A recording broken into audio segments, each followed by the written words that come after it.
What's up, guys? It is the Bluebloods coming at y'all with our second episode of our Pac-12 in 31 days.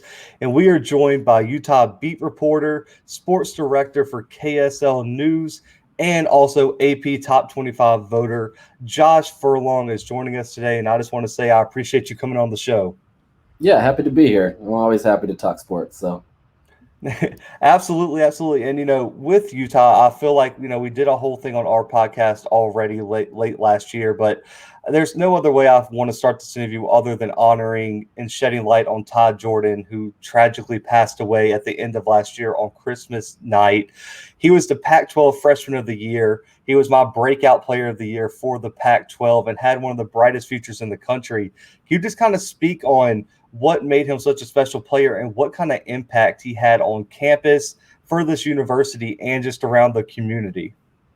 Yeah, Ty Jordan was one of those dynamic players where, as a freshman, you're kind of trying to get your feet underneath you. You're trying to figure out things. But from the very beginning, he just seemed to click. And it was a little different this year since we didn't really get to see him as closely as in years past because of COVID. But there was something about him where it just kind of clicked, right? Like he got into the game and he figured it out. And every single game he continued to get better. It's like he fed off each game or something like that. And I know he used, the death of his mom, just a few months before the season as kind of motivation to really get going. But there was just something about him where, you just couldn't stop him. We learned later that he was also so instrumental in the locker room and the different aspects that he had there where, I think it was the University of Utah's athletic director that had said something like he was the mayor of campus in a lot of respects, because a lot of the student athletes would come to him and he'd just kind of like be their guy that they would go to, their rock. And so when somebody like that, is tragically killed, it just kind of sent shockwaves through the entire athletic department, through the entire fan base and everybody. That was quite the shocking news to wake up to have to report, something like that. Personally, my son, I wrote a story about this, but my son, he's 9 years old, and he kind of considers himself kind of he calls himself the tiny guy. And that was kind of his guy, I mean, he looks at all these guys that are small and are able to perform well. And it was just kind of a blow to even, these people that were not really that invested into a program. And so, it's just something that, you think you've got this future, all-star back that's going to be there. He's going to go to the NFL in a few years after all this.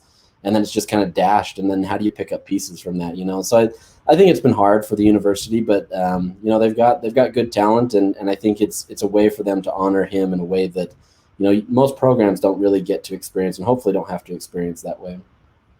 Right. Yeah, we covered it on the podcast, and it was tragic. I mean, he had the brightest, like you said, that's NFL potential future right there too. So it's horrible to see that, but also just as a Pac-12, I mean, the Pac-12 in general went through so much this season in terms of, are we going to have a season? Are we not? August 11th, Larry Scott made the decision to postpone the season.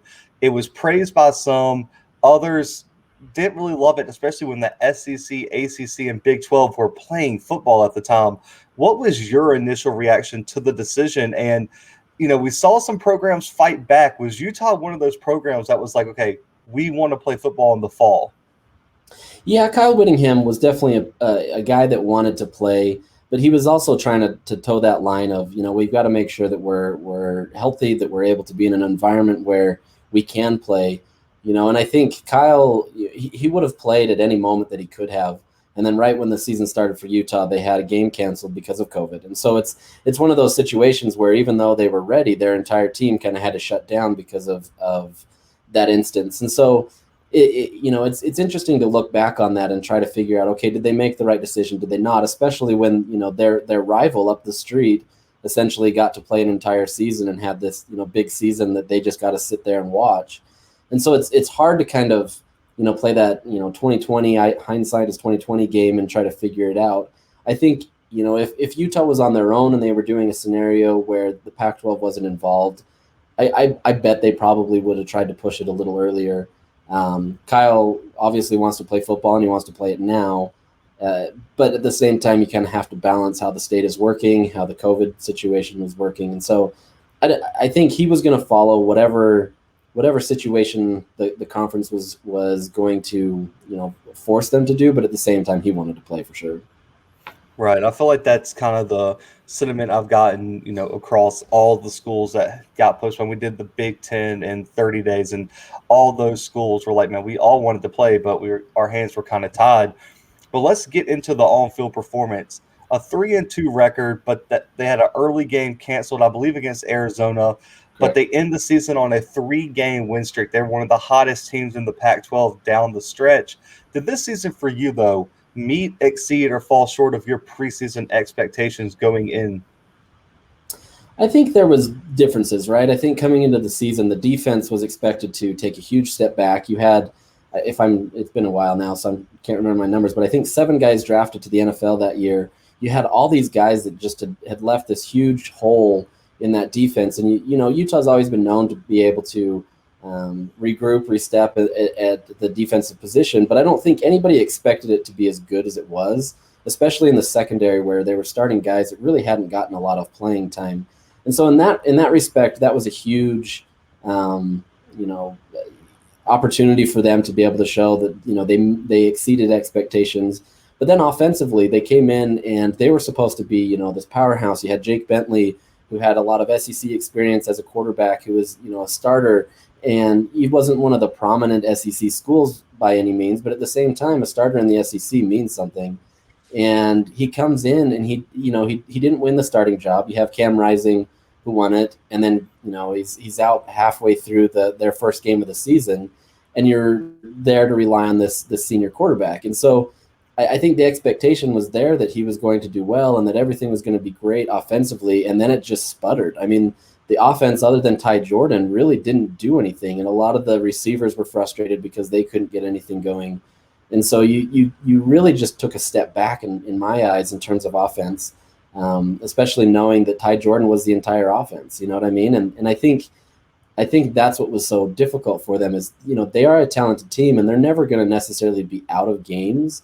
But at the same respect, like, they didn't do anything to win games. Their defense won it for them and kept them in. So I think it was kind of a bipolar year for them in some respects and flipping, what the script was supposed to be before the season started.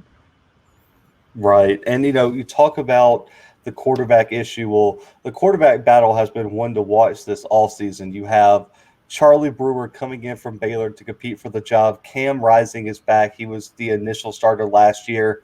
But then also, like, the X factor in this whole thing, Jaquindon Jackson, 4-star recruit out of Texas, number 3 quarterback, dual threat quarterback in the country in his class. For you, though, just following spring practice, who really shined? And for you, who is the favorite to go into 2021 as quarterback 1? That's the interesting question that I've tried considering many times. Is Charlie Brewer had as good of a spring game as you can consider. I kind of mentioned that knowing that also they didn't allow him to be live, and so there was potentially 4 or 5 sacks that they could have had against him, and maybe even more given the pressures and different things that way, or less given the assignments. But he did everything that he was supposed to. His reads were great. He's got a nice progression. He's got a nicely timed ball. I think that gives him a huge leg up, especially knowing what we have seen from him at Baylor. 2 years ago when they were in the national championship contention with the playoffs and everything. He's got that talent. And so I think naturally it's easy to sit here and say, okay, Charlie Brewer is the guy that's going to get the job. He's going to be the guy that easily wins. But I wouldn't put it past Cam Rising to still get that job.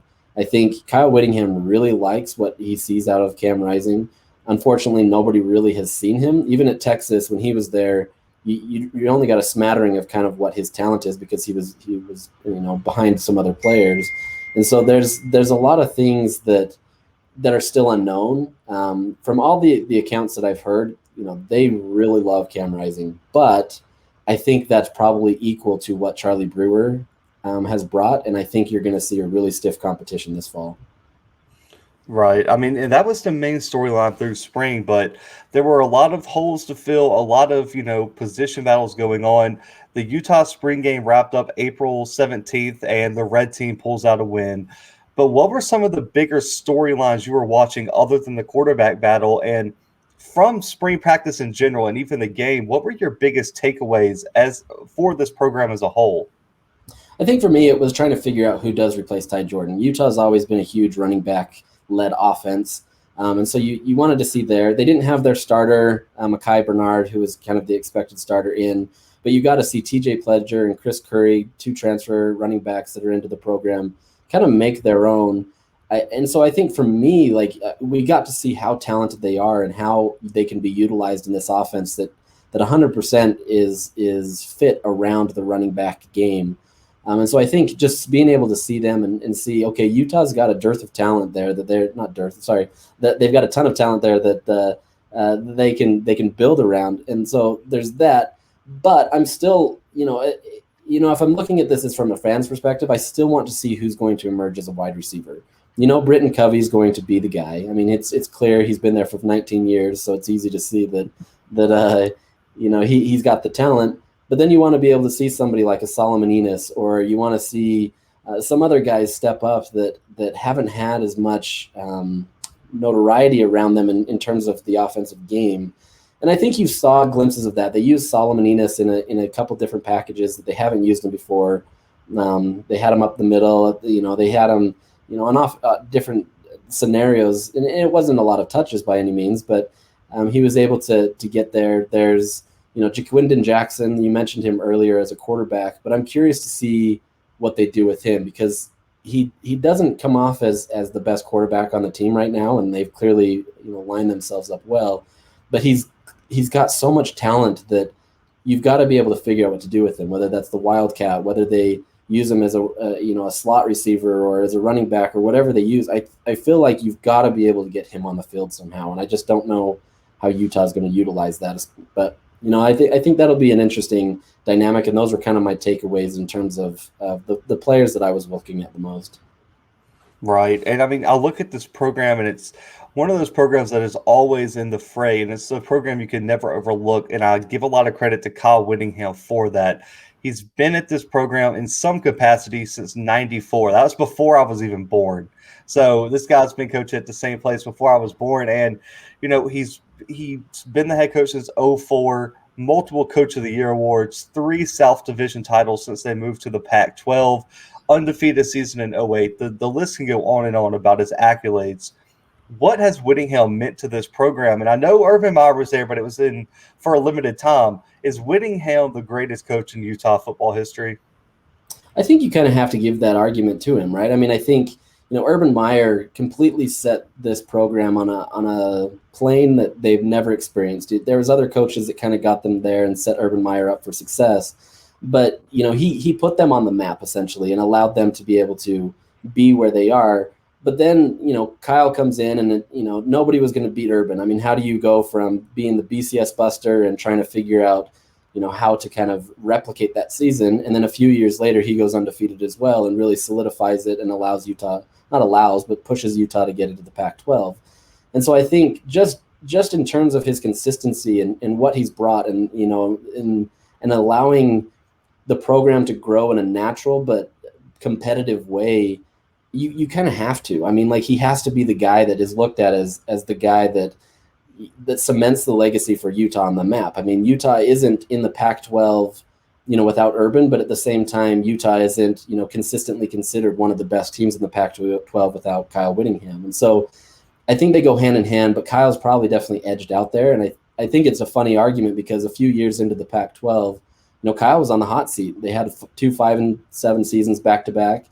And you could tell that there was progress in that second 5-7 season, but I mean, it was obvious that there was some problems with the athletic director and Kyle, and there wasn't going to be a lot of leeway in a lot of respects for him. And then all of a sudden they go on these winning tears, and now nobody would touch Kyle. He's got basically an unlimited contract, So I think you kind of have to. I think you have to give it to him based on all of that together. Yeah, I mean, this guy has done such an amazing job. I know there's a lot of national media people who think he is probably one of the most underrated coaches in the country, and he's done such amazing things. And recruiting is one spot where he's really picked up a top 35 class this past cycle in 2021, wrapped up in February, top five in the conference, which is always important. And this class is loaded. You mentioned some impact transfers: TJ Pledger out of Oklahoma, Chris Curry out of LSU, some impact and really, really high potential guys out of high school too. But for you, what were the biggest positional needs for the Utes, and who when you're looking at this class, who could be an instant impact player? That's a good question. And I think, we've touched on probably the two that I would think most is quarterback and running back. And I know that sounds cliche, and it's the position groups that always get kind of the most love. But I think given how terrible Utah was at quarterback last year, they had to land a home run there. And they did. I mean, I think it was less than 24 hours after the season ended that they get the commitment from Jaquindon Jackson. And then Charlie Brewer comes, I think, that same day. I can't remember the exact timeline. But I mean, they went to work, and they found their deficiencies and they went in there and they got it done. And then obviously some of that had to change when Ty Jordan died and all that. But I think, running back is going to be an important position, but I think the position group that has helped them the most is honestly quarterback. And I think, that alone as the transfer is going to be the biggest opportunity. Now, they obviously did really well in the recruiting class, and they kind of got a lot of talent, especially at linebacker. I think linebacker is going to be a huge position group for them, and being able to bring in a lot of this new talent and trying to bring in guys that are going to acclimate to that defense. So you're seeing them bring in a lot of these talent, and they're just reloading in a lot of these positions. And I think, it's the consistency that they've had and the ability to be able to use that transfer portal that has been a lot of success for Utah. Right. And I mean, you mentioned these guys, but just some players that could be on the roster always seem to shine at just weird moments. Like, no one expected Ty Jordan last year. We see it every year. There's this guys that's like, man, where did he come from? What players on this roster right now do you look at and say, okay, that's my pick for breakout players next season? Ooh, that's a good one. Breakout players. I'm gonna go with Solomon Enos. I think he's a guy that Utah fans have been really excited to see. He's a wide receiver here. He's got a lot of talent. He was a guy that Penn State really tried hard to get. His dad played for Penn State, so he was a legacy recruit that way. And then Utah was able to flip him. And then the last few years they've just kind of not utilized him. Behind the scenes, he's the glue for a lot of that offense. He does a lot. He's the guy that's out there as the wide receiver that's blocking, which you don't often see a ton. But I think he's going to have a breakout year. I think there's just something different about the way Utah's kind of constructing their offense this year that I feel like he's going to have a big season, especially with some of these other receivers that have transferred out, like Brian Thompson. I think the sheer nature of him being a veteran and having guys that are going to look for him, I think he's going to be that breakout guy. Yeah, I'll definitely be looking out for him. But I mean, looking ahead to 2021, I look at the schedule, and I haven't said this much. I'm always like, man, this is such a tough schedule. I look at this one, I'm like, I think this Utah team has a real opportunity to make a run at a Pac-12 title berth, a real chance to make a Pac-12 title run. The tricky road games to me: San Diego State. BYU is always tough to go play there, but I don't know if they're going to be the same without Zach Wilson. I don't know what they're looking like going into next season. But, of course, USC, Oregon are the two biggest games on the schedule, especially with what both those programs have been doing in terms of recruiting. What is the ceiling and or floor for you for this 2021 Utah team, giving the schedule, the breakout players, and all the returning talent? It's hard because I get the same sense from this team that we got back in 2018, where they almost got into the playoffs. I don't think they're as talented as that team. I think they've got a lot more questions surrounding them, and I think they could be as talented there, but I don't know if they're. So for me, I think I think the ceiling is probably about 10-win season. I think they could exceed that maybe. I mean, I'd be surprised, but I think 10-win would be the ceiling. I think they're probably somewhere in the 8 to 9 range, just the way that it shakes out. USC, for whatever reason, they've had such a difficult time playing at the Coliseum. I mean, who doesn't, right? But for whatever reason, Utah, they can have the lead, they can have whatever gifted to them, and they can be easily the better team, and then they find a way to lose in the Coliseum. And you get that this year. So, I mean, that's a tough one. But I think you're right. I mean, I think the schedule lines up really well. I don't think they'll necessarily have a problem with BYU. They've lost a lot of their big talent that they had from that 11-1 season. Things could be different, who knows, but I don't necessarily see that one lining up. But then you get Oregon at the end of the season. You get them at home, which is always good, but that doesn't necessarily mean you're going to beat Oregon. And I think Oregon has enough question marks surrounding them still with their offensive line, quarterback play, all that different stuff, that it's hard to predict who they're going to be. But I don't know, like, that's what's so hard about this, because last year I would have said Colorado was going to be a terrible team, and then they come out and they start doing really well. And UCLA, you can see that they're kind of starting to put it together a little bit. I still don't believe in them quite as much, but I think, it's fortunate and fortuitous for Utah to have the schedule that they have. And I think it's just a matter of if they can execute at a high level, especially on offense. Right. And I like that you were starting to mention toward the end the parity of the Pac-12 is kind of on the upswing. I look at even a team like Arizona State. Last year, I thought if things maybe swing a little bit different way, they can make a big run as well. So you have Utah, Arizona State, USC. Washington's probably going to be back this year. I mean, they were back last year, but COVID kind of knocked them out. But you mentioned Utah had a chance at the playoffs. It was that Oregon-Utah game in the Pac-12 championship that really determined it. But there were a lot of people saying, even if you guys won, you didn't belong in the playoffs. Oregon, of course, did not make the playoffs because they lost to Arizona State. But for you, do you think the Pac-12 gets enough respect in the eyes of the college football playoff and just national media perspective? And what are some steps that you think need to be taken to improve that perception? I think it's a mixed bag. I think they definitely aren't perceived as great as any of these other conferences. And there's always that debate: who has the worst conference, the ACC or the or Pac-12? And it's tough. I mean, the Pac-12 hasn't done itself any favors with Larry Scott and kind of the way that he's marketed it. Just having the games on the Pac-12 alone and creating that environment has made it really difficult for the brand to be able to get out there. The games are late. I mean, I'm leaving the stadium at like 2 a.m. after I finished interviews and everything. But that's when the games end at midnight, I mean, and on the East Coast, who's staying up till 2 a.m. to watch Utah play Colorado? I mean, nobody. Like, that's just not going to happen. I mean, you might get lucky with a USC or Oregon or maybe Washington, but even then, that's tough. And so I think you just have some logistic stuff that way where, timeline-wise, ESPN wants to put them at the later spot because it fits, but at the same time, it doesn't help their brand. And you haven't had a conference commissioner that's really pushed that or done anything to promote that brand. In terms of the parity, though, I think a lot of people miss that. I think you miss how equal a lot of these programs are. And I think that goes to the detriment and the success of the Pac-12 in the sense that, the Pac-12 just, other than a few years in the last decade or so, you haven't had a team that's really just dominated. And you knew that, let's say, Oregon was going to just take it all the way, and they went to the, college football playoffs a few years ago.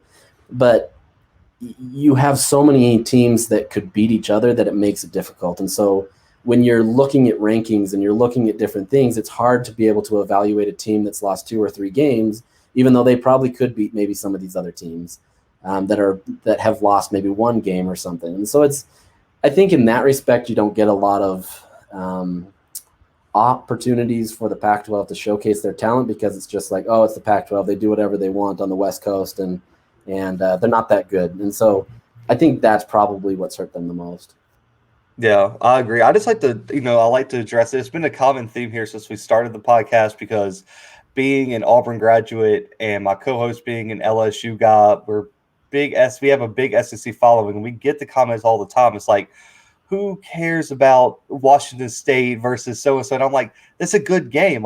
You need to watch it. And so, it's been a common theme here. So I like to get other people to talk about it. So it doesn't just seem like I'm on, this is the hill I'm going to die on. But last question here, man. I haven't been out there yet, but I do have a friend who just moved to Utah, and he said it's gorgeous. He's been talking to me about coming out there. But what makes Salt Lake City Rice-Eccles Stadium such a unique environment on game days? I think the atmosphere and the climate make it work really well. You've got a beautiful mountain range behind Rice-Eccles Stadium that on the right day. I mean, there's no better view in college football. There are. I mean, I've been to Washington and I don't know if you've been there, but it's beautiful to see out there. But you've got just a beautiful landscape, and you've got fans that are just passionate. I mean, it's different. It's not speaking to kind of your fan base here is the SEC. It's not that same kind of passion, but they're loud, and they get in there, they're involved in the game, and they're crazy, and it's in a tough environment to play. Last year was different. Obviously, you didn't have that, and I think that took a lot away the competitive advantage of just not having a fan base that is that rabid fan base that has nothing better to do right now than to just kind of antagonize the opposing team. And so, I think you mix all that together. You've got beautiful climate. You've got this fan base that is 100% supportive of it. You've got a big rivalry that is one of the best in all of college football, especially out west. And I think it just provides an atmosphere that allows people to really get that college football environment that isn't the SEC or isn't the Big Ten. It's a different type, and I don't know if you get a lot of that out west. USC is obviously the big name out here, and they're going to be the powerhouse. But beyond that, a lot of these other Pac-12 programs, they don't have that same kind of ability to kind of rally that fan base that just would do anything for the team. Right. I mean, when I look at the Pac-12, I feel like there's like 4 or 5 schools that don't get enough credit for the environment they put out. I would say Utah. I would say Utson with Oregon doesn't get enough credit for how they do. You mentioned Washington. Husky Stadium I think they have the record for for the highest decibels. And then you mentioned the Coliseum. That's just a legendary stadium. And UCLA isn't what it is, but the Rose Bowl is always just going to be that stadium. So I mean, even SEC, as an SEC guy, and we have Big Ten listeners too, the Pac-12 does not get enough credit for the amazing environments that are in the conference. But man, I appreciate you coming on. I love talking, Utah football. We started this just because I know a lot of our SEC fans, they're just like, we are tuned into Alabama. We are tuned into Auburn, LSU. So it's so awesome to hear about all these other programs across the country. But where can they find you? Where can they find all the Utah football content you put out there? Yeah, my main locations would be on Twitter at JFurKSL, JFURKSL. And then you can read my stuff at an easy website called KSL.com. So it's pretty easy, and I'm pretty active on Twitter. And then when AP Top 25 stuff comes out, I'm pretty active on Twitter about that. So hit me up if you have any questions, and I'll do my best. It's not an exact science by any means, but I do my best. That's got to be that, and being like a Heisman voter has to be like such an honor. But it's like, man, I might have to be anonymous some weeks, because there's some weeks where you guys get just the brunt of everyone's anger. But I appreciate you coming on, man. We'll definitely be reaching out closer to the season as everything gets into full swing. But guys, make sure to go check out Josh and all the content. Utah is going to be a program you're going to want to follow. Y'all know where to find us. Make sure to subscribe on YouTube and all podcast streaming platforms. But for Josh, myself, and the Bluebloods guys, we are out.